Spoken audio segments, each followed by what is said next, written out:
Profil dan perjalanan kesuksesan Chairul Tanjung, si anak singkong. Created by Alfah Fauziah dan Fauziah Munawaroh, Biologi 5A UIN Sunan Gunung Jati Bandung. Who is Chairul Tanjung? Mungkin hampir semua orang sudah mengenalnya. Beliau adalah pengusaha yang masuk dalam jajaran orang terkaya dunia dalam majalah Forbes. Pada tahun 2010, kekayaannya mencapai 1 miliar US dollar, dan pada tahun 2011, ia masuk dalam 11 orang terkaya di Indonesia dengan total kekayaan 2,1 miliar US dollar.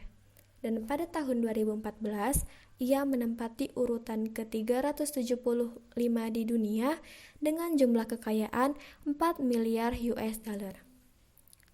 Chairul Tanjung lahir di Sibolga pada tanggal 16 Juni 1962.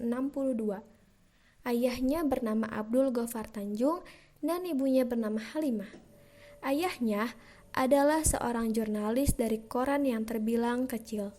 Ketika memasuki periode Orde Baru, perusahaan tempat ayahnya bekerja ditutup karena dianggap bertentangan dengan pemerintah.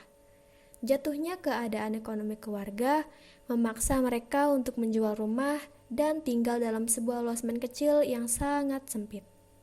Dari sinilah Chairul Tanjung disebut-sebut sebagai si anak singkong, karena latar belakang keluarganya yang sangat biasa-biasa saja. Chairul Tanjung berhasil mengenyam pendidikan di Fakultas Kedokteran Gigi Universitas Indonesia. Pada awal karirnya, ia mulai merintis bisnis peralatan kedokteran dan mendirikan sebuah perusahaan yang diberi nama Pariyarti Sindutama. Tak berhenti di situ, ia merintis bisnis mandiri lainnya seperti Para Inti Holindo, Para Global Investindo, Para Inti Investindo, Para Inti Propertindo, Bank Mega, dan membeli saham Carrefour sebesar 40% melalui perusahaannya yang bernama Transcorp. Berselang 1 tahun kemudian, tepatnya pada tanggal 1 Desember 2011, Chairul merubah nama Para Group menjadi Citicorp yang dikenal sekarang ini. Citicorp sendiri terdiri dari 3 perusahaan anak, yaitu Megacorp, City Global Resources, dan Transcorp atau TransTV.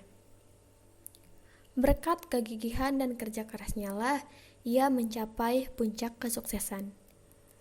Pada saat ini, TransTV dan Trans7 menjadi salah satu sumber utama kekayaan dari Chairul Tanjung.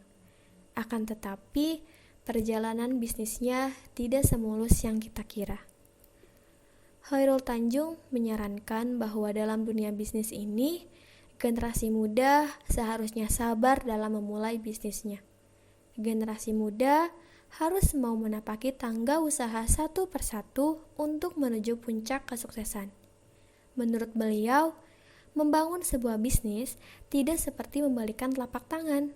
Dibutuhkan kesabaran dan sikap pantang menyerah. Beliau juga menganjurkan untuk jangan terbiasa dalam mengambil jalan pintas atau cara instan, karena dalam dunia bisnis, usaha dan kesabaran adalah kunci utama dalam mencuri hati pasar. The best never rest adalah kutipan yang cocok untuk menggambarkan sosok Chairul Tanjung, si anak singkong. Profil dan